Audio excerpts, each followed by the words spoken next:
I like that. I like that. I feel like we're going places.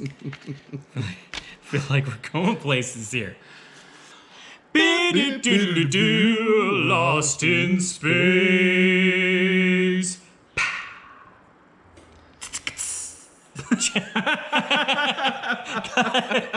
It's a jazz hand. Jazz hands. I think it was jazz fingers. Well, we're back to drinking some Four Roses with some whiskey stones this time. Cheers. Jazz.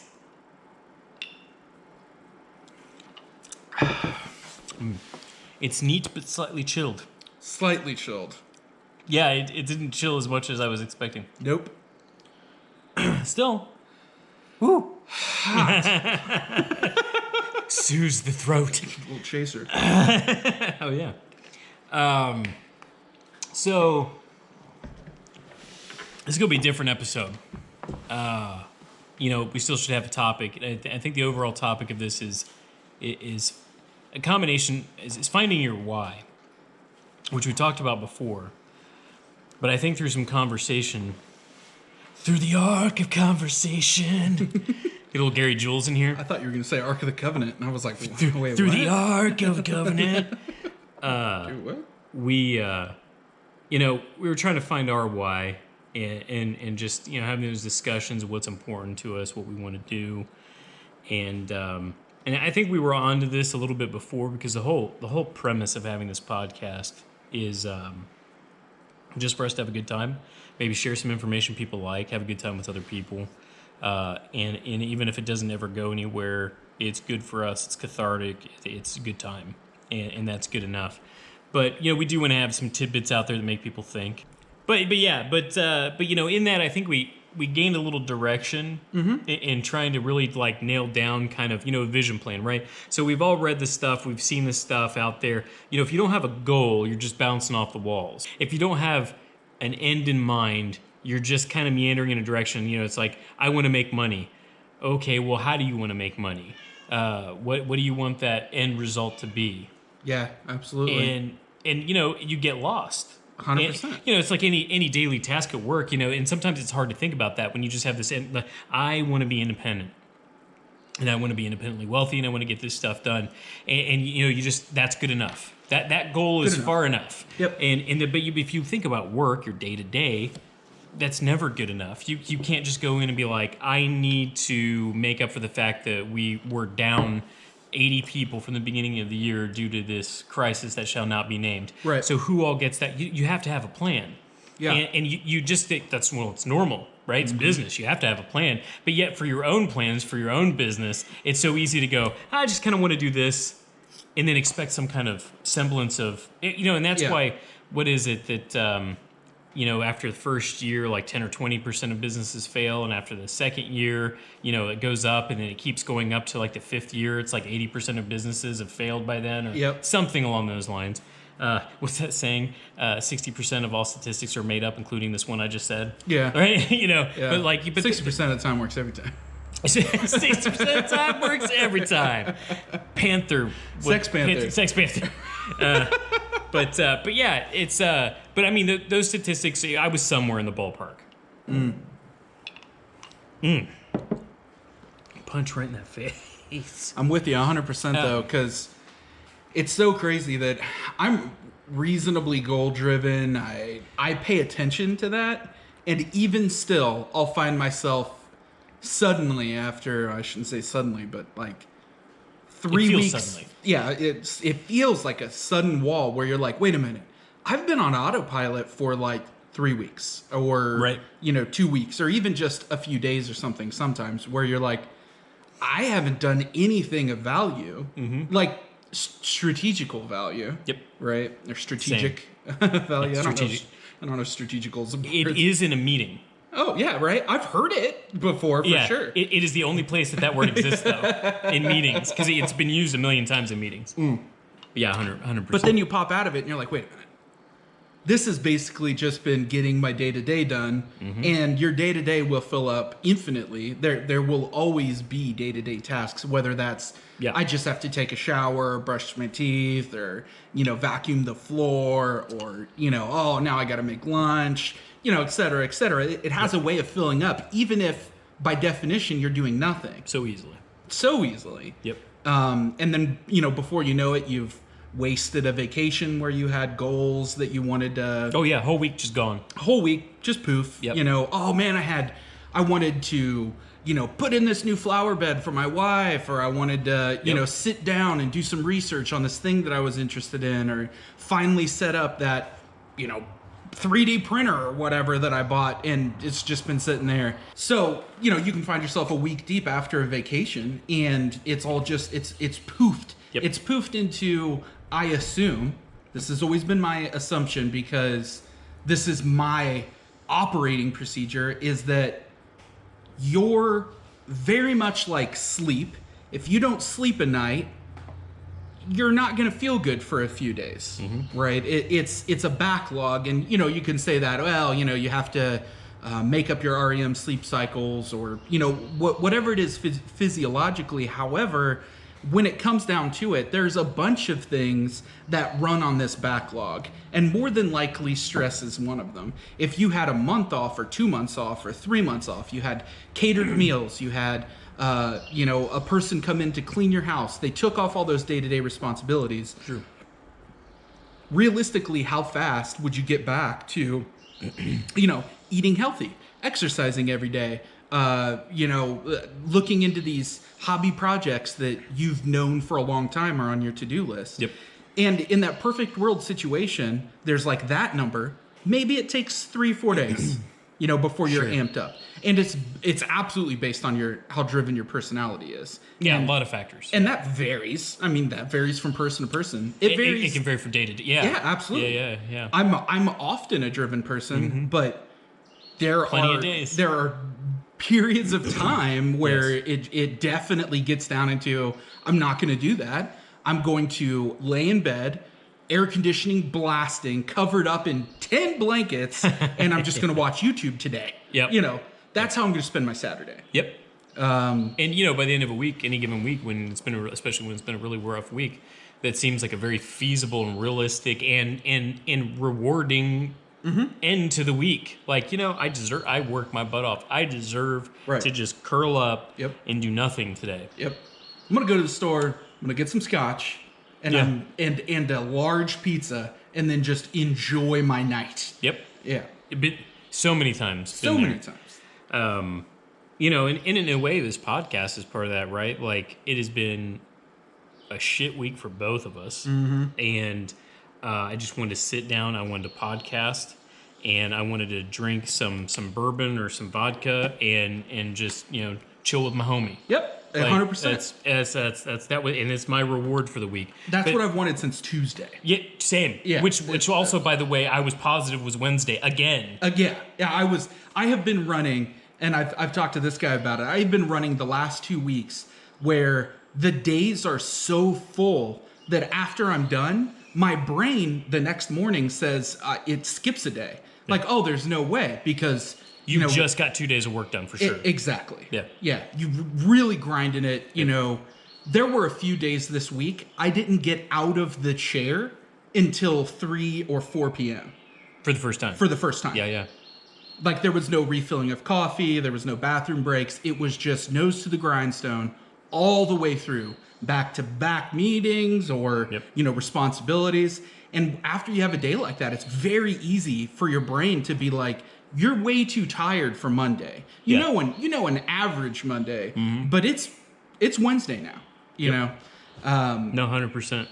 It was, so that happened to me again also for the second week, to the point where, like, Wednesday, I was positive it was Thursday, because again I jumped ahead on like Tuesday. Yep. And I was telling everybody that there was a retirement party going on. I was like, just reminder everybody, tomorrow's retirement party for so and so. And wait, I thought the communication went out that was Friday, and I was like, yep, I'm a day ahead. Yep, you're right. And I did that in 2 different meetings, and there was the same person that was in both those meetings. Like, are you doing okay? Yeah, I'm fine. I just honestly have been a day ahead this week, and I made that mistake twice, because again, it's not typically like me to do that kind of stuff. And so I got there. You okay? Yeah. And it is undoubtedly some flavor of stress management. I like to think after this many this much time, this many years in whatever industry that I've gotten pretty used to That just level of stress. managing a particular level of stress, however Yep. it is, that you do it. You go smoke a bowl, you go drink a thing of scotch, you go, Yep. you know what I mean, whatever it is. Whatever your vice is to help you through. Yeah. And, it's really interesting because when you hit those areas where you know that you're probably overstressed, that's almost a false sense of comfort in a way of like, I managed this before. It's no big deal. Yeah, there's a lot going on right now. But you, or at least I say you, me, myself, I rarely take the second out to go, wait a minute, bud, this is way over your average amount of stress. You need to do something extra, whether that's take Friday off or ensure you're not working this weekend or whatever. And I worked last weekend. That's probably why I was a day ahead. But the past 2 weekends, I had to just shave off a day of the weekend to ensure the projects get done. Well, and I think that, that is, we're the type of personality, and we're not Xerox copies of each other by any stretch of imagination, but we do have kind of a baseline, we have a similar set. And we're the type of people that we don't want to feel complacent when we're doing something. If you don't feel a level of stress while you're working, then you're probably not pushing things the way you should be pushing things. Right. So, you end up you put yourself in this position where you get to that level of stress where if you were probably sane about it, you should tell yourself, I need to back off for a minute, or I need to do X, Y, Z. No, instead you just go, wow, I'm weak this week. Right. I'm just being weak. Yep. I don't know what happened to make me weak, but I'm just being weak. It's not an acknowledgement that, oh, no, this is a harder week. Yeah. It's suck it up. Well, I don't know why you're being weak this week, self, but you better figure it out. My famous go-to, and you've heard this from me a million times, is, wow, I'm really tired this week. I don't know, I just didn't get enough sleep, or, I stayed up too late last night. Yeah, it's always some side. It's always, you're offloading the reason. That is a wasp. You're offloading some reason onto a scapegoat that's not true. I mean, you might have gotten or not have gotten enough sleep, and that's that could actually be probably often the case. But it is not necessarily the reason why you're not performing up to the level where you expect. Right. Like, I can't get in the flow. I can't get engaged. I'm having trouble paying attention. If you're falling Suck asleep, it up, Sally. Yeah, right. Exactly. Shoulder through it. Yep. Shut up. Stop whining. Yeah. And that's generally my go-to because I'm going to go do whatever it is that I have to do regardless of how I feel. Right. Consistently. It doesn't matter how I feel. It's, this is my responsibility. Handle it. I'm going to go do it. Yeah. I've for years now, my response to myself is, you signed up for this. Yep. In multiple professions now, in the couple professions that I've had, is you signed up for this. And sometimes even the further self-guilt trip of, you signed up for this. If you don't do it, who's going to do it? Yeah. You can't leave this to somebody else. But yeah, so the long story short, I guess to tie this back in is, so we've been talking a lot. We've spent a lot of time trying to figure out how to make a business for ourselves. We made a decision a long time ago. Pretty much. And I don't even know if we've said it, but I don't know if it wasn't anything like formal or anything like that. But we just kind of knew that if one of us had a good business idea, it was just kind of a mutual, like we would both be doing it at some point. We're just gonna run out together. It's even if not initially at some point, but most of the time, I think not far after we get a business idea, it's that follow-up conversation of, hey, I thought about this. What do you think? Yep. And then that immediate tie-in. But we have spent, to your earlier point, just a ton of time. Just a ton of time. It's like watching YouTube. You start with this noble goal, and then by the time it's done, you're watching cat videos. Not literally, but you're watching somebody smelt iron, and you're like, oh man, he actually has a forge. He can smelt iron, and this is the neatest thing. And then you're down this rabbit hole that has nothing to do with what your business idea is. 5 hours deep into something that when you started out, you were like, I'm gonna do some research on, let's just say, I have a plumbing thing to do in my house. It should be easy. It looks easy. Maybe I can just do it myself. I just learn about this a little bit. And then some percentage of time later, whatever it is, I'm watching somebody play a video game for 4 hours on like a live stream. It's like, how did this happen? Yeah, where did I go?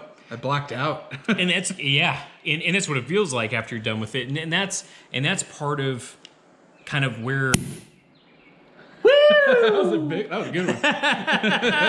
That was a good one. I'm gonna mix that up a little bit. That was getting a little rough.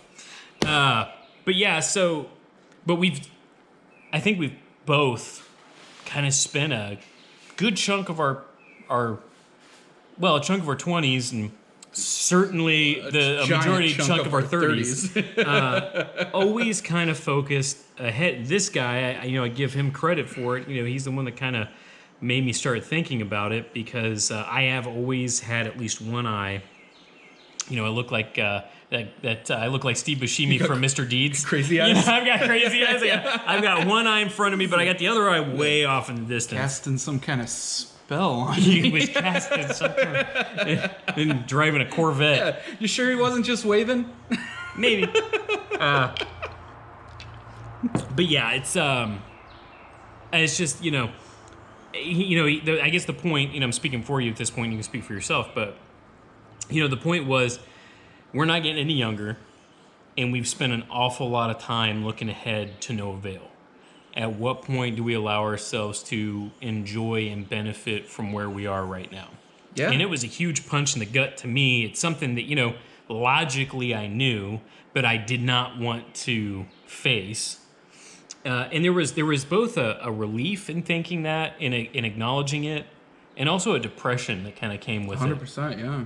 And, but, really thought, okay, my why before not putting it on paper, quote unquote paper, right. Has always involved some kind of starting a business again. And I miss having my own business. Even I don't know that I would do the business that I had years ago was basically managing social media and doing, web development and marketing before it turned into, this was before SEO and everything like that. And, it's also before, I remember I had one company paying me $1,000 a month retainer for a little while until they figured out, the one owner figured out his granddaughter would do it for like a cheeseburger. Yep. And do it better than me. First and second of all. And, but it's kind of, that's how it felt. Yeah. And I realized at that point that wasn't the type of business I wanted to have because it was, and this is no dig, I have respect for plumbers, electricians, and things like that, but it was kind of, I had myself set up, there was a cap as to what I could charge per hour, just like those professions, and so the only way to give myself a raise, I was still trading my time for money. Oh, 100%. And the only way I could give myself a raise, which was nice that I had the control to do this, was to work more hours. Could take on more projects. Yep.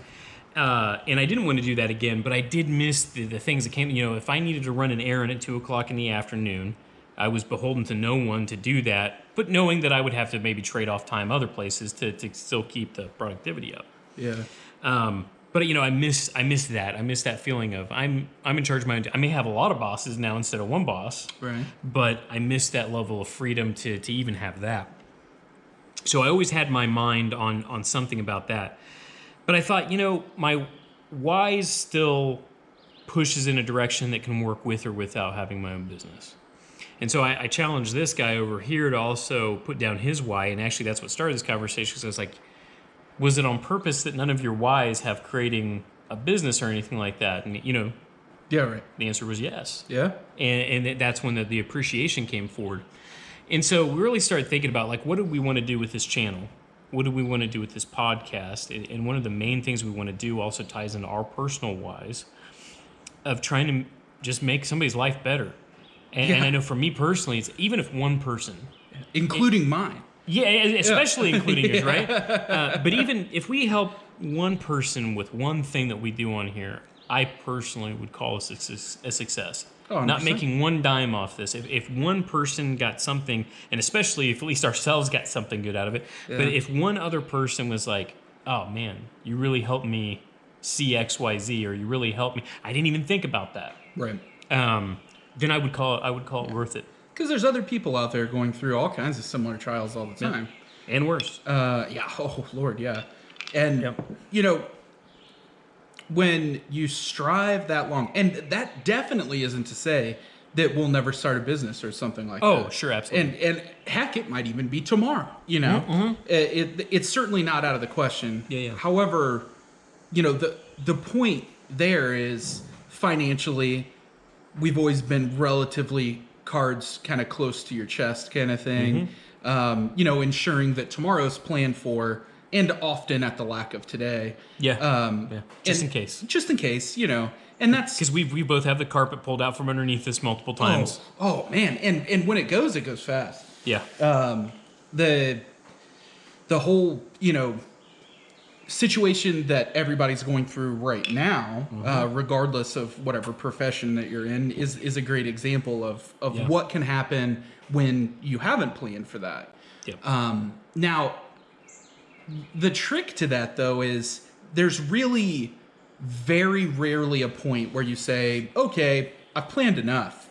You know, I have enough in the bank account to cover this many months or whatever. It could always be more. You know, I gotta, you know, what if the water heater goes, or, you know, what if, you know, the roof needs repaired or something. These things that we all have to go through as homeowners, you know, maybe you're renting. But there's still a little thing. What if your car breaks down? What, you know, blah, blah, blah. So you're always kind of striving for that next goal, whether it's, I want to pay off this credit card. There's no good enough. It's never ending. And I like to think that once you reach a certain amount of kind of a backlog of money, it'll probably end. But even still, I kind of don't think it does. I've not reached that certainly myself, but let's say you did have, you know, some level of reasonably good kind of passive income, or you're managing your own business, you have enough invested, or there's still those worries of, well, you know, stocks can go down, investments can go bad. You know, there could be health concerns too. You know, what if I can't physically do whatever I'm doing today, tomorrow? The catastrophic, right? Yeah, the catastrophic, for sure. Or somebody in your family gets sick, or, you know, there's a life event there. So I like to think that there's eventually some amount of money. You know, people would say, at least before, you know, what's your $1 million plan or whatever that is. You know, once you get $1 million, what would you do? $1 million these days is not what I would say an amount of money that you could live off of it for the rest of your life. Not what it used to be. Yeah. So, you know, maybe it's a different term. I have some numbers with that, actually. I was looking at some stuff. Shoot them. Oh, okay. I was going to save it for later, but yeah. So one of the woke one of the woke things that I thought about was so in you talking about this stuff the other day. You know, I was looking up some different things, and I was watching Graham's show, and he was referencing a blog called Mr. Money Mustache. And I've seen that reference before, but I've never really looked him up. But he had this chart, and for an example, if you want to retire as soon as possible, and you want to, you know, assume that you can keep your expenses the way they are. One of the examples was about $70,000 a year. If you make $70,000 a year, and this can include you and a spouse or whatever, you know, so it doesn't just have to be you if you're single or whatever. But if you have expenses, if you can make sure that you don't spend more than, and this is even, you know, this is even after taxes, if you can make sure that you don't spend more than $21,000 a year in necessities and living and lifestyle, if you save the rest, you would be able to retire in 10 years. Yeah. From whatever date. Yeah. That was the old financial advice is... it was like a 4% rule or whatever it is. I think it was it was roughly like a 2/3 to saving 1/3 is, you know, your liquid go to whatever you want to do. Which is funny because we balk at that stuff these days, but you go back to even the Depression. Yeah, it was. And people easily saved half their money, if not more. Yeah. And for the longest time, you know, before 401ks and all that other good stuff, people just saved back half of everything they earned. Yeah. Whatever you earned, half of it was going back. Put it in the mattress. And a lot of times it's exactly right. It was put in a mattress. But it was kind of eye-opening for me, like, okay, if you as a person or as a couple make at least $70,000 a year and you can keep your expenses to $21,000 a year in 10 years, you could retire And again, that's borrowing like a market crash or something like that. Right. Or if you Yep. were able to put that money into like real estate that you could directly control or something like that somebody else would potentially have to pay you. But I mean, even that has its own different risks. Yeah. But it was interesting to me. It was like, wow, so that's not a, retire by the time you're 30 or retire by the time you're 20, or, Right. whatever ridiculous, out there thing is. It's technically possible given the right circumstances. But that was, it wasn't like this date that says if you start at 18 years old and you start saving this amount of money, and then by the time you're 50, you'll have, it was whatever today is. Right. In 10 years, if you can at least do this, Yeah, you could retire. Yeah. As long as your cost of living doesn't increase. Right. And I thought, And that's assuming the same budget afterwards. yes. That's assuming a mirrored budget that you would continue to live on $21,000 a year. Right. Which, technically, if you start at the right place where your rent is controlled or your house can be paid off in that time, or the house payment is reasonable Right. to stay within that. Yeah, it varies. Then that can starts spend a becoming little more. real possible, because then at that point, if that 21 grand is including your house payment, knowing that after X amount of years your house is going to be paid off, then technically you've got more money to spend at that point, Yeah. even though your overall budget doesn't change. Yeah. But it was kind of eye opening to me. Yeah, and that really, man, so many people have said this, but if you, the gotchas that exist now, and if you fall into those gotchas, if you get the expensive car that you can afford, I mean, it's not Yep. that you don't have that money there, or you maybe go a little bit higher on a house than you wanted to go, or you do some home improvements or something that's very expensive, that you're going to be paying off for more than, let's see, 5 to 10 years or something like that, mortgage, up to 30, I suppose. That is ever increasing that level of, or rather, maybe not ever increasing. It's making it more difficult to reduce your monthly spend down to that level where it's even possible to achieve that. And it's very easy to step on your own toes early in life. Oh God, yeah. Yeah. So, it does beg Wasted to be a lot of mentioned. time making stupid decisions. Wasted a ton. It spent a lot of money on a lot of stupid stuff. Oh my God. That's a fact. So that's something to watch out for. But it's really good advice that no matter where you're at any given time, you can always exit it. You can always get out of a mortgage, and you can always get out of a car. You can get out of whatever it is that you've managed to dig dug yourself into. Sit, Ubu, sit. Good dog. You can always, it's flexible. You shouldn't imagine yourself constantly under that weight. That fear of loss is yours and yours alone. And there's real questions that come from that of, okay, if I get rid of my house, where do I go? That's a fair question. Fair question. But you'd want to have that figured out first. But I guarantee you there is somewhere that you could go. As long as you're still gainfully employed or have the money to do so, that you can still go someplace. If you're 100%. If you're in a mortgage or a rent situation where you're paying, and again, this depends on where you're living. But especially around here, if you're paying $1,500, it does not take much to get yourself down to $600. No. Nope. In any manner, way, shape, or form. If you find yourself in a house that's, let's say, around, what would that be? 1,500, 300K, 350K or something. And you're talking about property taxes, insurance, homeowners insurance, etc. And you find yourself wrapped up in that, and you don't want to be there. That's kind of the most important thing. Is if that's where you want to be, then do it. Do it, man. Yeah. Do it. Live life happy. If that's what's going to, when you drive into your driveway at the end of a long day and you park and you say, yeah, man, that makes me feel so good, then, maybe you should consider doing that. But you have to understand that it's constantly at a risk towards whatever it is that you're moving towards in the future. Now, there are benefits to that. If you live in a nicer place and you have some people over, and maybe that leads to some business deals or something. That's that's one way to go. But you're working off chance at that point.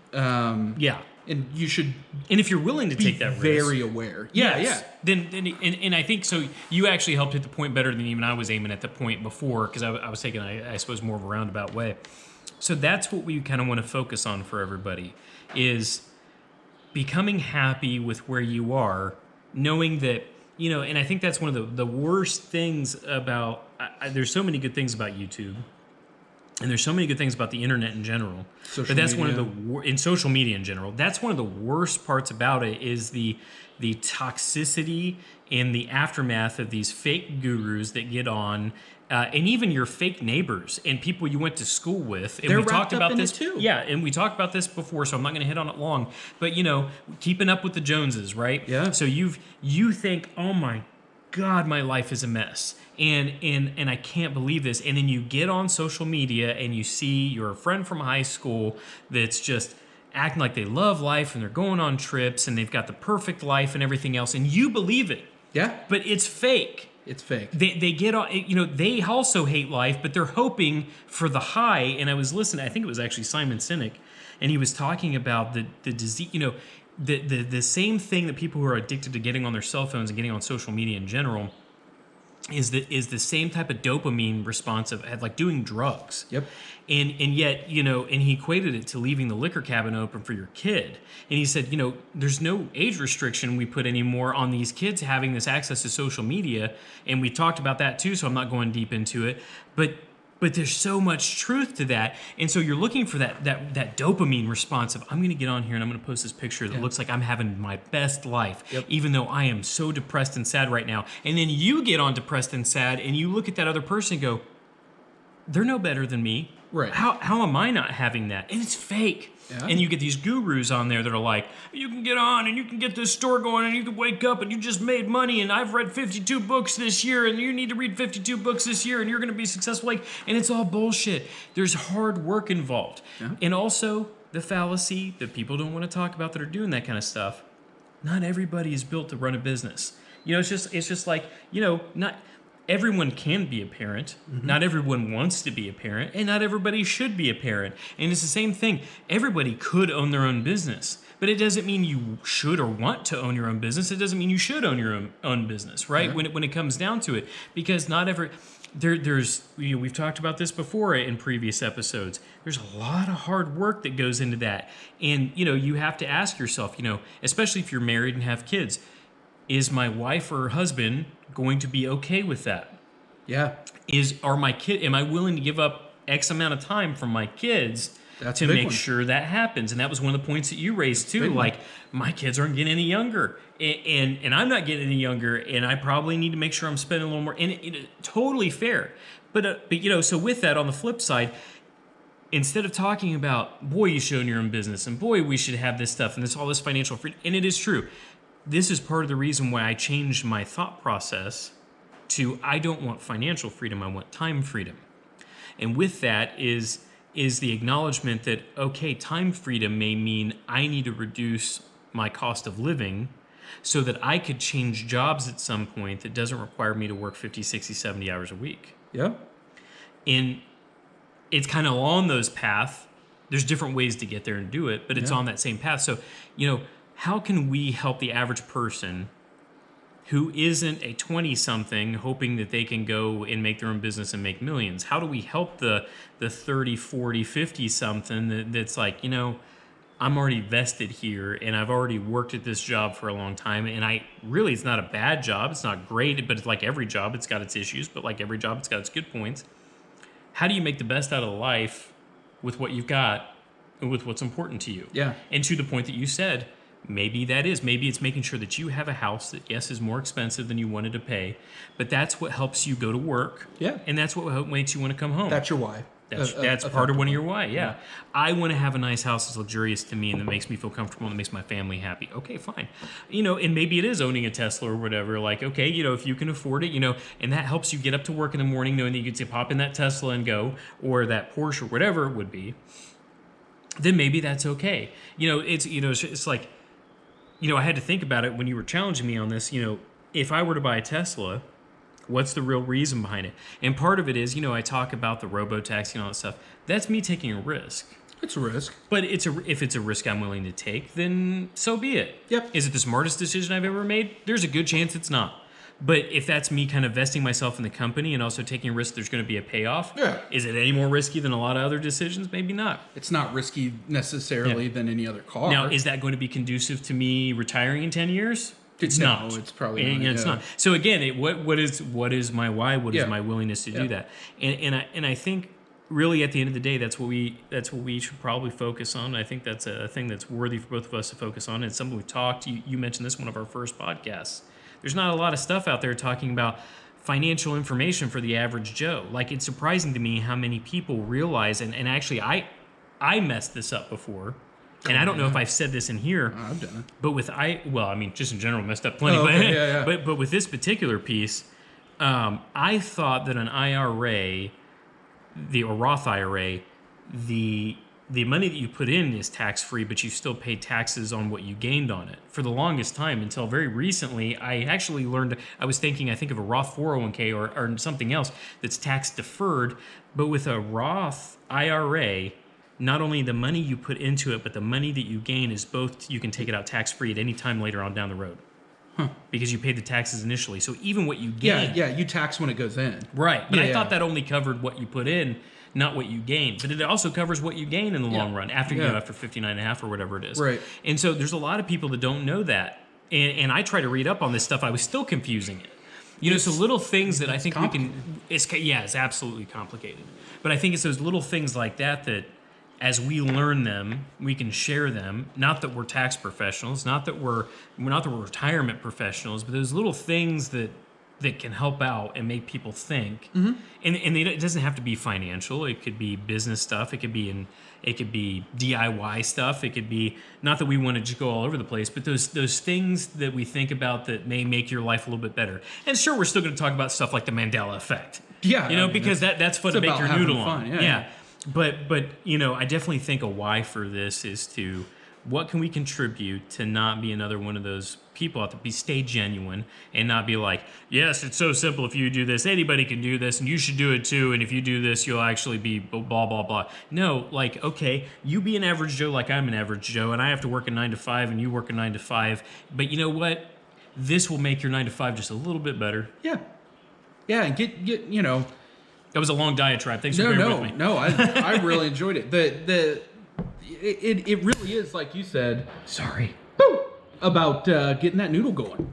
I mean, that's what it's about. Make you think. At the end of the day, that's all you got that separates you from the monkeys and everybody else that's out there. Can you think a little deeper and a little faster on your feet? And that's something that I really enjoy about our friendship is that you think about that stuff pretty often. I can't stop. If I go into autopilot, I don't think about it very often. My natural tendency is to just push forward. It's always, whatever. That's your driver's side. Yeah, you just, how do I get past this barrier? Today's supposed to be a little miserable, and then every day's supposed to be miserable kind of thing for a percentage of the time. Like, do we all want to get up and go do whatever it is that we have to do that day? No, I mean, I'm not gonna, dance around the issue here. A percentage of your day is misery. Yep. And that might be a strong word for it. I'm sure that there's other better words for it. Some level of misery. There are days where you don't want to get in the shower. You know what I mean? You're like, I'm done. My body is tired. My brain is tired. I don't want to take the 2 minutes to brush my teeth. Exactly. But I don't want my teeth to rot out. I'm done. And there are consequences to, every one of those actions, of course. But you hit that stride where no matter what, some percentage of your day, with rare exceptions, mind you, is going to be a little bit miserable, even on vacation. We took a vacation a couple years ago. It was great. It was sunny. We were at the beach. I had my kids there. I had family around me. I had people that I loved. All good. Some percentage of that day was still miserable. Yeah. You know what I mean? Like, I had a sunburn yesterday.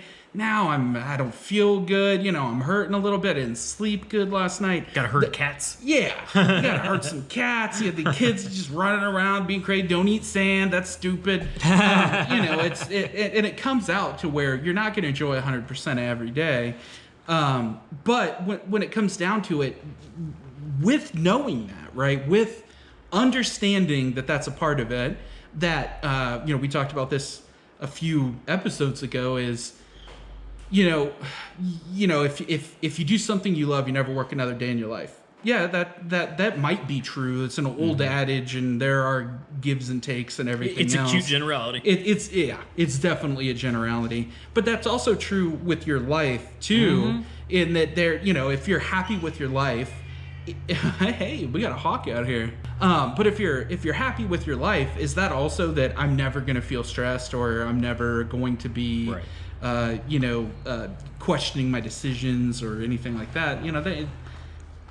The answer is that you're probably always going to do that in reality. And there are some special personality types that don't. I've definitely met people that live blissfully ignorant lives, is what I would say. But that isn't to say intellectually ignorant. They're very smart people. They're just somehow magically happy with whatever it is, or content at least. I like that part of content. Yeah. There it is. I love that part of Bruce Almighty, where Morgan Freeman, he's playing God, and he said, some of the happiest people I've ever known have come home at the end of the day smelling to high heaven. Yeah. I can think of so many people I've known that work a job that's a fairly miserable, repetitive job. Yeah. But it pays decent. Yeah. Like dirty jobs, right? Yeah. And it pays decent. But their solace is they get to come home to a good family life, or, as good as you can have, right? There's always problems. There's always, something. But, a good family life, they come home and they work on the stuff they want to work on. They're rebuilding a bike, or they're rebuilding a car, or they have some other hobby that they're into. And I've talked to some of these people, and I've been blessed enough that I've been in positions where I get to have these random conversations with these strangers. Yeah. And that answer is almost always the same. Look, this pays my bills. This isn't my life. I spend a good chunk of my life here. But I do this so I can afford to do the things I want when I go home. Yeah. And they're so happy about that. And I'm like, oh my God, can I bottle some of that up and have it? Yeah. Because I've never been tortured to internalize that. Yes. Never. And I can appreciate it, but I've never been able to internalize it for myself. Right. And to your point, it's like when I was talking to my wife earlier about the car buying experience, and I was like, I don't know how much of the car buying experience has gotten worse, and I don't know how much of it is because I know more now, and now I know so much I can't be blissfully ignorant that I just got taken to the cleaners for $2,000, right, and just be happy with what I bought, right? Because now no. I'm okay intellectually because I'm a capitalist inside. I'm okay with you making $1,500 off me and not one penny more, and that's a line in my head, right? And so this $2,000 is too much, yep. And so you just can't let go of it. Yeah. I had a friend in college that one day, and I was there, we were hanging out, and he goes, you know what, man? I think I'm going to go buy a car. And I was like, that's a big decision. He goes, I don't know if it is or it isn't, but I'm ready for a car. He drove a motorcycle for our entire college experience and for a couple years afterwards. And that's all he had. He just had a motorcycle. And if it was rainy out, he'd dress for rain. Yeah. And we were hanging out. I think we were, a group of us were watching a movie. And he goes, yeah, I'm going to go buy a car. I was like, yeah, but think about it. Like what car do you want? How much do you want to spend? Yep. Do you really make enough money for whatever car that is? And he goes, I don't know, but I'll figure it out. And the next day, we worked together. The next day, he pulls up into the office and he's got a car, but it wasn't a crazy car. It was just a Ford Fusion at the time, probably like an 04, I would guess, like right around the area. And it was new off the lot, at the time. And he pulled in and he goes, yeah, that's the car. I was like, okay, well, what'd you do? And he goes, well, my brother and I, we got together, we went out to lunch. We went to like 5 or 6 car lots or something. They didn't do any research on the internet or anything like that. They just drove around car lots and they sat in cars. They had a good day. And at the end of the day, he said, this felt right. It didn't cost too much money. Yeah, I wanted a Benz, or I wanted a Beamer. You know what I mean? And they went to BMW dealerships, and I went with him actually later to both a Beamer and a Mercedes dealership. And I had never been more uncomfortable in my life. And he would talk to the salespeople, and he was just chatting it up, and he would go sit in cars. He went on a test drive with a Mercedes SUV that he didn't even want. He was just curious. And he was never very clear with a salesperson, but it was just him enjoying The experience. Of that, and it was no sweat off his back whether the salespeople were going to get a buy or not. I mean, Sure. it was not going to happen. But you know, and Something to be said for that. yeah, there's something to be said for it. And I thought, man, you know, you didn't think that through, or you know, this. Then again, he's my friend. I mean, he's not obligated to me in any way. Sure. You know, so I kind of kept my thoughts to myself. And I thought that's a risky move, bud. And it is probably risky, but at the same time, he ended up making a fairly wise decision in the sense of, did he buy probably the most reliable car? No. You know, the one with the best reviews? No. But it was a reasonable purchase. Yeah. It was Definitely reasonable. yeah, all cards included. It was probably one of the better purchases that he could make for his income level and all Could that. have made better. Could have made way worse. In 24 hours too. Yeah. He just, you know, he hit that like, I'm gonna. And there's a part of me that's jealous of that. Yeah, I'm super jealous of it. Yeah. Yeah, and I mean, like, I'll spend, you and I are very similar on this, you know, 2 weeks grinding out the internet before I'm like, okay, you know, whatever, what is it, the car and driver associates or whatever the heck it is, the car ratings that come out every year. I'm like, okay, safety rating's pretty good on this. If, you know, if my wife gets in a... What's the JD Power Associates? JD Power Associates. Yeah. That's what I was thinking of. Yeah. You know, if my wife gets in a wreck and she has the kids or something, they're going to be nice and safe. This has got, you know, full curtain airbags and blah, blah, blah. Yeah, I won't let her get in my wife an SUV that's not all-wheel drive because of the snow that we get here sometimes. Yeah. And it's like... Yeah, you're thinking through all these things. You have a giant list. And in the end... I would have made my life super easier just by opening up to front-wheel drive, which she has now. Yeah, right. But anyway, and front-wheel drive's fine. It's fine. You don't need all-wheel. You don't. It's fine. If we lived in the Yukon, you know... Well, and then, you know, it doesn't help on ice. It's not that... Well, and it's not that all-wheel drive's not useful. It can be, yeah. Definitely useful. But, you know, I say you, we both, and many people out in the world have those mental caps where they're, no, we got to go through this process. It's got to be A, B, C, D. If we're gonna do this, let's make it worth it. Yeah, we're gonna squeeze every last drop out of this thing, and that comes into your car buying, you know, process. Is I'm gonna get every concession I can possibly get. I will not lose on this, and that's a good, you know, type A. It can be good mentality. It's like I'm willing to walk, but it's very stressful. It adds a huge amount of stress. When very you're like stressful. It is not conducive to enjoying a day. When I went out and bought, when I went out and bought my wife's, you know, most recent van, and including when I bought my car, it's a stressful. I was driving to the dealership, hating life. You know, I was not in a good white knuckling all the way. Just I'm preparing myself for a horrible situation. Now, you have all the cards in that. It is up to them to talk you into whatever that is. Why? Have that mentality towards it. You can, like you just said, and you have a very good mentality towards that. Just leave. Yep. I mean, why not enjoy the day? Don't be afraid. Man. Driving Beamers with zero. If I could only take it to that next step of where he was to enjoy that. Yeah. Like, even though I know at the end of the day, I'll just get up and walk out. And I think my wife called me, she didn't call me savage. She called me something along those lines because I just was not giving into this. She's like, I would have caved already. And I'm like, well, that's why I'm here. Yep. You know? Yeah. And that's a good thing. It's a good thing, but it doesn't take away from the stress of I still have to dicker with this person or these negative. people. Yeah. And there's a point where you walking away from a deal means that you have to start from zero over again. Yeah. And that's the worst part. Yeah. I put a lot of time into this already, you know? But yeah, we've talked about it before. You know, we'll spend, you know, a few $1,000 a year sometimes. I was just doing my finances, and I realized that I spent $3,000 last year on random stuff between $20 and $50. Yeah. And because I'm weird like that, and I decided to do that one night night before last. I just decided to do that. Look back, and I was like, let's do your finances. I knew intellectually that I did that, but just it didn't sink in until I actually looked at the numbers, and I was like, I really just spent $3,000 last year on meaningless stuff. I mean, it's stuff I got enjoyment out of. Don't get me wrong. Sure. So there's a worth to that. Yeah.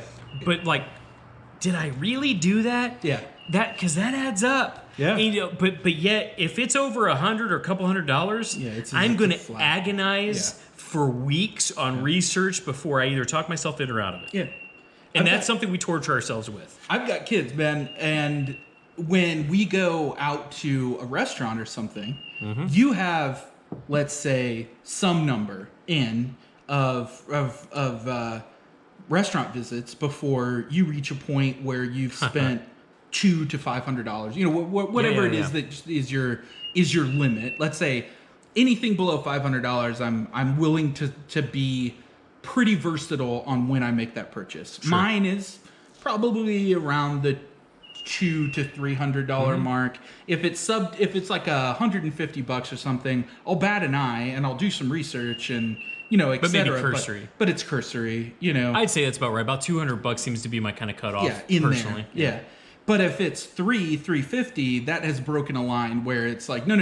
I'm going to get the best thing I can possibly get for the cheapest price, and I don't care whether I have to wait, a week for it to go on sale or months or years. And sometimes that turns into more, right? Yeah. Like, actually, I found out the real best bang for the buck is if I'm willing to spend $800 on this. That's a very fair point. And that's the real, actually, that there's no point in me spending it on this. That's like wasting money. Yeah. So I really need to spend $800. So I'm going to wait until... Yeah. It doubles the price. Yeah. Because you didn't just pull the trigger. Yeah. Whereas the other thing may have actually just been fine. Yeah.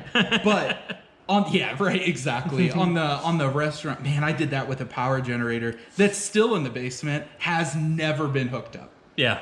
I agonized over it, and then at some point I was like, well, okay, it was there for backup. Sure. I wanted to make sure everybody was nice and safe, and we could still have a refrigerator, and our food wouldn't go bad and everything else in case of a power outage. And then our power's not been out for more than probably a few hours, 4 or 5 hours in the last however many years.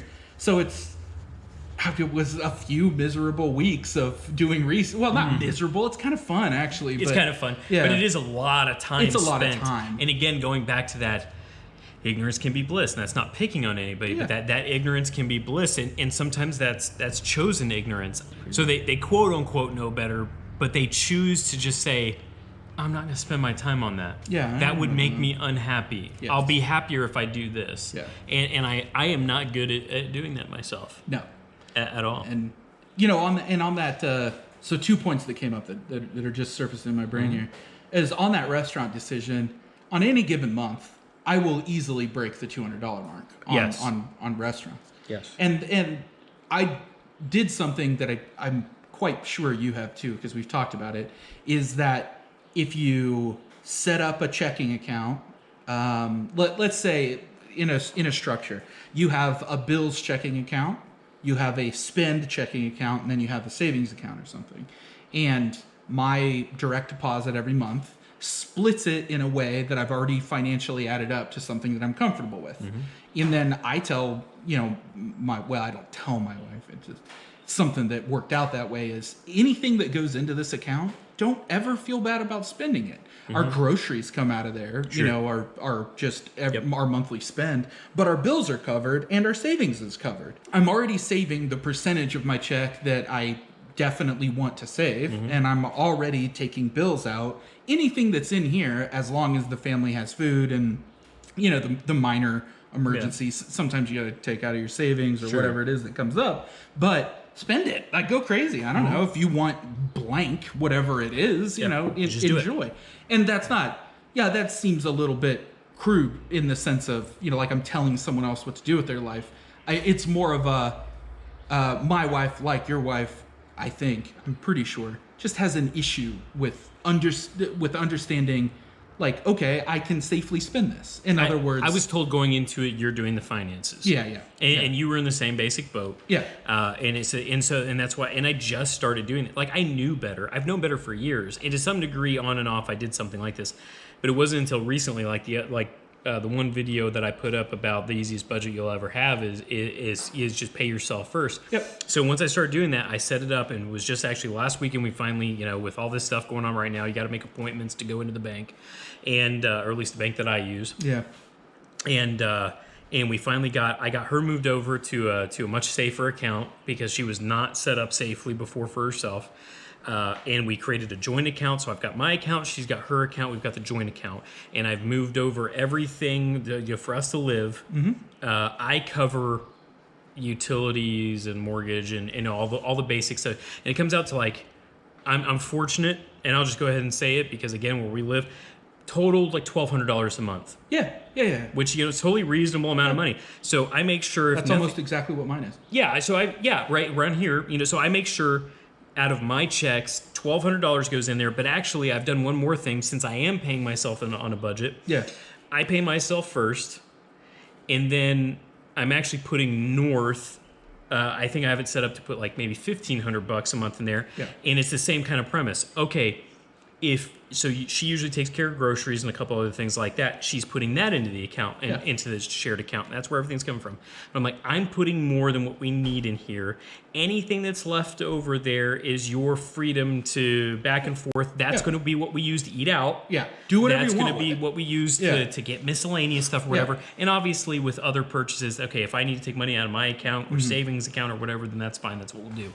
But that is, so here's an extra playroom of $300-400 a month that on top of what you're putting in, I'm putting in, we can cover other stuff. And if we don't, then it's just extra money sitting in there and it'll just compound over time. Right.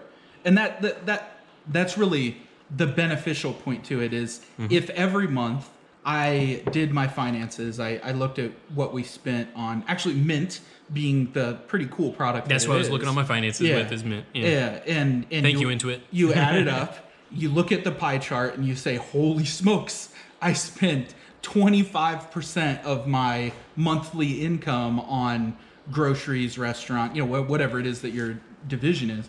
And you have like a mental blip of fury of like, why? Yeah. Why? But if you set that aside and it's already attributed to whatever it is, and the understanding is this is the money that we do, whatever it is that we do with that, we're allowed to enjoy ourselves on this, and that safely fits in our budget. It's a lot it's easier. I tend not to look at how we spend out of that account. Yeah, because you've already peacefully, you've made peace with that part of this is gone. It's gone. And that helps. And it helps a lot. And it does take to people like us, per the other conversation we had, that's one less thing that you have to focus on. It reduces a lot of marital stress. Yes. Because there's just no argument. If we spend over it, then it's definitely and we've done that for sure. We've spent over our monthly allotment, and then we got to say, okay, what happened here? Oh, there was birthdays. Okay, or whatever happens.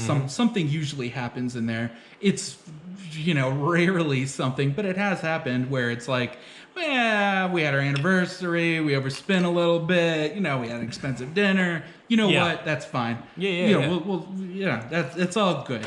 But it really does reduce a lot of stress in that sense of just being able to. Yeah, just one less thing you have to. It's gone. Don't worry about it. One less point of conjecture. One less point of you just turmoiling over where's every dollar going. Yeah.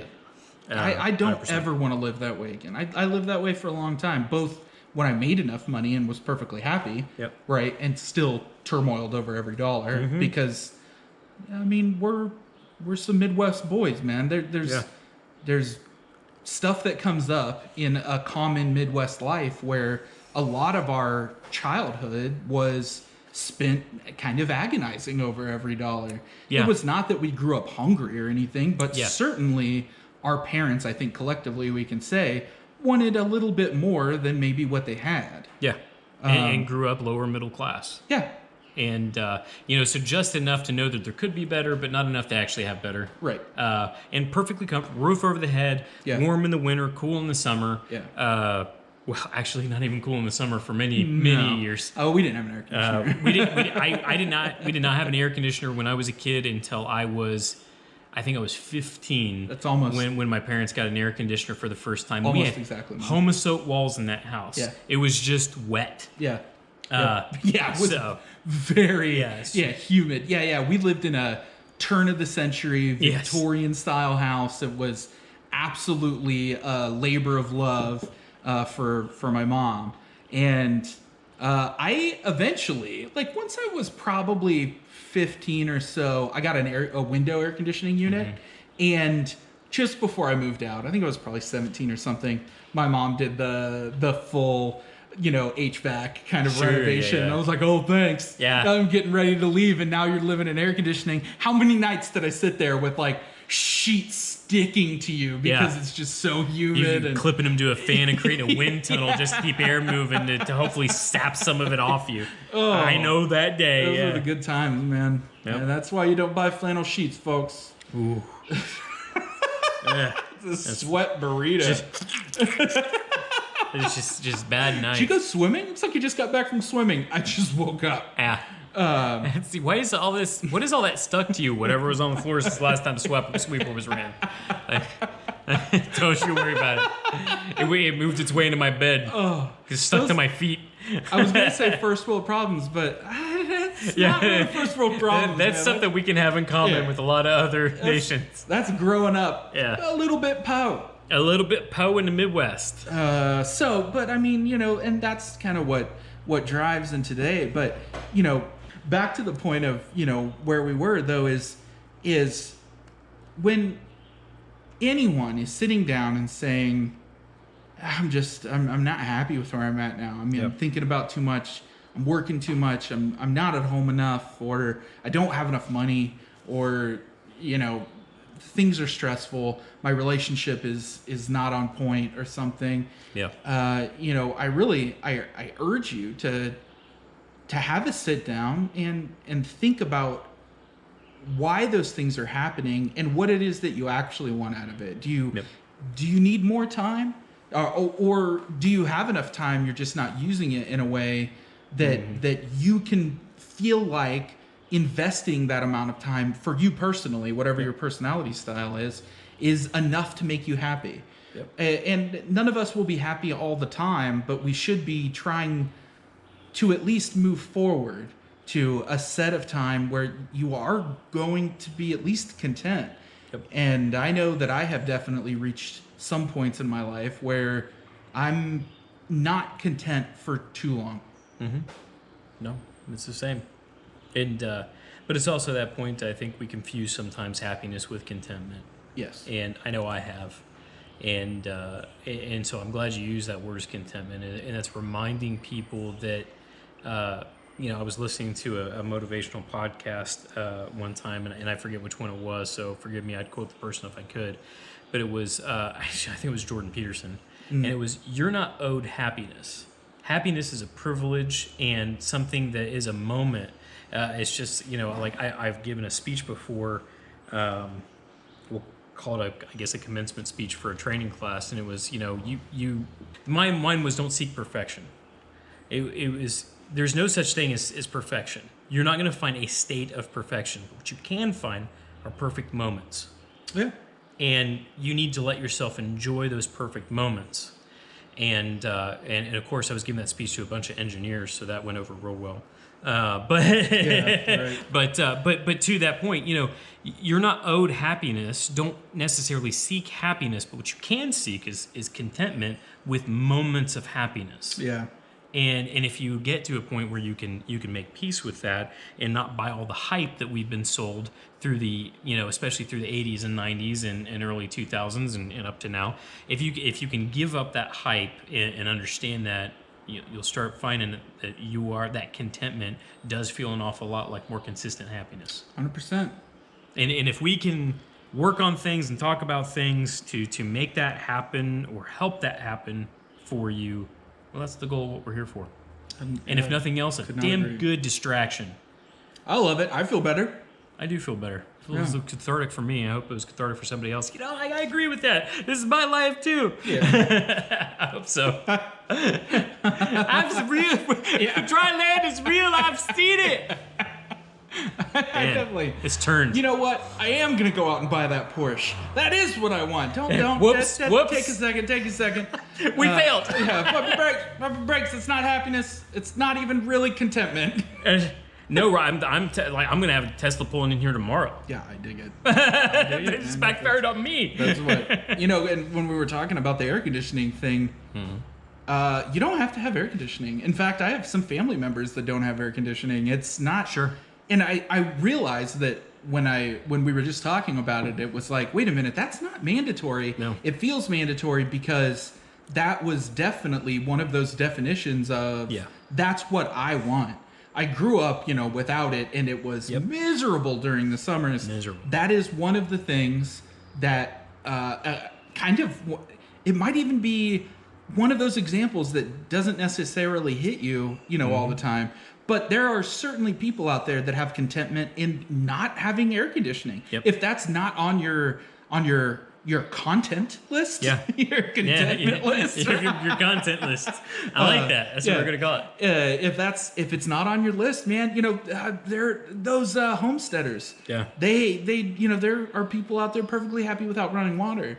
These things don't have to be in your list, but we just spoke about something in this conversation that we both assumed was a basic mandatory. Like everybody has to have this. What are you talking about? Because most people do, and it's become some sort of standard. Right, exactly. Yeah. But that's not. It was certainly in my list for sure. Yeah. And I don't want to live in an apartment. I want to listen to music loud. I want to make noise. I want to be, I want to be free. Mm-hmm. I want to have that level of freedom, and that's where I've found myself in many ways. I should be more content at where I'm at right now. I don't know what. I need to introspect and ask myself, wait a minute, what is wrong here? And I was thinking about this earlier in our conversation. If you asked your 6-year-old self, like, hey, how kick-ass would your life be right now if you got to watch an hour of, what you're doing now? You're 6, you're 12 or whatever. Sure. And they watch the video and they would go, you're spending a Saturday with, friends, with family, you're having a couple drinks, you have kids, you have kids around you, these things make you smile, you're driving a nice car. Hey man, it seems like you've got it made, this is not bad. Yeah. What would your, what would the child of yourself say about your life, and what does that mean on your contentment scale? Right. Those were simpler times with simpler desires. That is kind of fun to think about, because I was kind of, what I was trying to do in my mind was gauge that in my head of tying that again back into find your why, because I also think a lot of people are unhappy or don't feel content because they're not, whether, like we said, can you be happy doing this because it gives you time to do this, right? Does that allow you to be content versus what you do full time to be content? And I think those can be confused. That's rehashing what we've already talked about. But I was trying to think in my head, like, okay, if I did a better job of figuring out my why, and I was somehow able to turn that into a position again because I try to live frugally, maybe that makes less money. Right. Am I willing to give up making the money that I make to make less money and still be able to pay my bills but be more happy? That's a scary thought. It's a scary thought. That's pretty scary, yeah. Totally possible. Very possible. And in again, fact, it may even be the right decision. Yeah. But there's a lot of scary thoughts between you and the right decision. Yeah, they're absolutely. I was starting to read an article and I didn't finish it, but it was basically the premise of it was, and I think it was from that Mr. Money Mustache or whatever, and it was retire. It was along the premise of something like retire first to figure out your finances. And it was very interesting, but it was kind of like, it was forcing people to figure out that they could be happy and live off less. Yeah. And it kind of goes into, we were watching another thing one time, and it was kind of a lot of like Tim Ferriss 4-Hour Workweek stuff, where you're talking to this lawyer who stopped being a lawyer to become a massage therapist, live out of a van. Like, more power to you. I can't bring my wife and kid in a van. Right, yeah. But also at the same, but that's a choice that I made that I can't do that because I made other choices. Right. So that's something I need to figure out. But there is a piece to that of, do I need the house that I have? Do I need the car that I have? Do I need all those things? What can I scale back to change that if I decide to change it? And can I overcome that fear of making that step? Most of the time I would say, no, I can't. I've gotten to a point because of how we grew up with the money that wasn't there and stuff like that. I feel like I covet, for good or bad, more of that increased standard of living that I've accumulated. Yeah. And that's tough. That's tough because... What's your health worth, right? Well, yeah, exactly. That's exactly the question. That's the conundrum. Covet is a really good word for it. There's no really good reason why I want any of the things that I think I want on a regular day. Sure. If I had to live without them, if I was driving around a rusted out beater and, you know, we lived in a 700 square foot house and, you know, it was too small for how many kids I have or, you know, and all those things. But I had, you know, $400,000 in the bank, $500,000 or whatever. Knowing that you weren't stuck. I don't know how I would think about it. I don't know how we would feel. And honestly, that's one of the videos I want to talk about soon. I want to talk about, and this has been weighing on me heavily, is to be happy like you turned in your 2 weeks notice at work. Yeah. That's a good one. And why you feel happy when you do that to anybody who's done that before. Yeah. And it's not for here, but that's something I want to talk about a little bit. And it kind of goes on the lines of what you were just saying, you know, of you know, what can you do to gain that peace for yourself. But no, you're absolutely right. Like, you know, when we went on that trip to that cabin, we had basically no cell service. No cell. It was just the four of us. Yeah. And it was a great time. Yeah. We barely had any food. Yeah. We had plenty of beer and, plenty and of a alcohol. hot tub. Yeah. And it was amazing. It was so fun. And it was just to be disconnected, you know, and think of all the things, you know, I mean, heck, I was driving a rental car because my car was in the shop, so I didn't even have my own car with me. I forgot that. You know, We drove that rental car up into the snowy wilderness. Yeah. To go. Yeah. Worth every second of it. Worth every second of it. I remember leaving was quite sketch. Yeah, that hill. There was a giant hill, and it was very snowy. And that was not a four-wheel drive SUV like mine is. Yeah. And you know what was totally just blanked fine? on me that we loaded up in a rental car while you're Sure did. I got that one specifically. I told Enterprise, which those were great guys, by the way. Not that I'm promoting them because we're not making anything off of it. Nor Mint, though that's also something you should download. Yeah. So if you guys, if anybody from Enterprise or Mint wants to pay us a few bucks for putting that out there, yeah, right. But that's fine. Yeah, for our very loyal. You could send $1. And also that's the other thing. We've got 8 subscribers and 7 views on the last video. Who's the one? Who's the one? You! I know it's you. But anyway, but you know, I was very honest, and I said, I'm going on a trip. I need a bigger SUV. This is like I've got it, and they worked it out and actually met me in the middle, and I paid the price of one step down for this like loaded Dodge Durango, which was nice. super comfortable. Yeah, it was not a bad vehicle. It sounded mean too. It did have it was kind of a girthy whale. It did. It was good. But you know, we had this great time. You know, and I've thought about it. I didn't think about it at the time, but since then I've thought, wow, we were able to have an awful lot of happiness without an awful lot of trappings. Oh no. Yeah. I mean, it was a nice cabin. Oh no. And obviously not everybody has a hot tub. But I mean, it wasn't. It was very nice. I'm not talking down about it. But we were also not in like a 5-star luxury cabin. It was just a cabin in the woods. I mean, you know, it was... Which was just a half-ass built house in the woods that was called a cabin. Yeah, there was a dirty coffee maker, a toaster, a refrigerator, and a hot tub. And a few bedrooms, I mean... Yeah.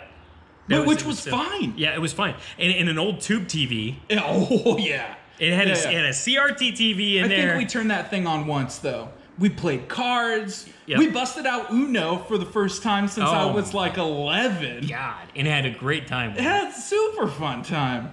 And eventually turned it into a drinking game like everything else. Yeah. So, you know... What do you need? Yeah, what do you need? And you know, maybe try something. Don't quit your job. Yeah. But try something. Take a few days, take a Friday off, take a Monday off, book in the weekend, and maybe experiment a little bit in what exactly it would be like. Go volunteer. Yeah. Oh, yeah. That's a good way to. Yeah, and I'm not even just talking about like, you know, it doesn't have to be at a soup kitchen. Yeah. Find a company that has something. You know, say, hey, can I volunteer to do this? Can I job shadow? Right. Yeah, man. That's actually a really good point. Yeah, if you're interested in breaking out of your shell. I've been thinking about job shadowing here in the city. Yeah. For one of their departments. This kind of aligns with what I do, and I was thinking, I didn't particularly have an interest in that, but I'm very interested in what that looks like. I really like that, and there's not even you don't even necessarily have to go to another company to do that. Mm-hmm. Maybe take that weekend out of your schedule, sign up for, an online class or something for something you want to do, and make the time to go to a coffee shop. I mean, right now it's a little bit difficult, but find some place that you can go to. There's all kinds of places out there where you can rent a little bit of space for a relatively low cost of money for a few days. Go in there, get a cup of coffee, immerse yourself in it, reduce the amount of distractions, live in that bubble for a little while. Go rent a B&B, go rent a little Airbnb someplace in a house that you think like, what would it be like living in whatever that is? And maybe that's a high rise. Yeah. And maybe it's a tiny little home, maybe it's a little 850 square foot, 2-bedroom kind of deal, and live in it for a little bit. For a weekend. And if you think you want a homestead, go find a cabin out in the woods and rent it and live in it for a couple days, and then at least have a taste. Yeah, get a taste of it, and maybe that will urge you to start setting goals to help you get wherever you're at. Yep. And maybe it won't, but hey, at least you will have done something towards trying to find some contentment. The one thing I will say to that, because I love what you said. My dad always told me, and this just stuck with me a long time, no one ever laid on their deathbed and wished that they worked one more day, one more hour. They always wished they made more time with their kids or more time with their family or started a family or any number one of those things. There's always something like that. It's never, I wish I worked another day. And so, start thinking about, what's going to stop me from that level of regret one day when we all meet our end, no matter how far away it may seem for you, depending on your age, or no matter how quick it may seem for you, depending on your age of who's watching this. No one ever said that they wanted another day of work in their life. So what does that look like for you? And it's not about giving up your job again, but it is about what are you spending your time doing and what are you putting your goals towards? What's going to stop you from laying on the deathbed saying, I wish I would have done that? Yeah. When it's too late to do it. Yeah. We're out of here. Yep. Thanks, everybody. I hope this new path that we're taking works out for everybody. And I wish everybody the best. We're going to try to do the best we can. Bye, everybody. Get your shit that like button.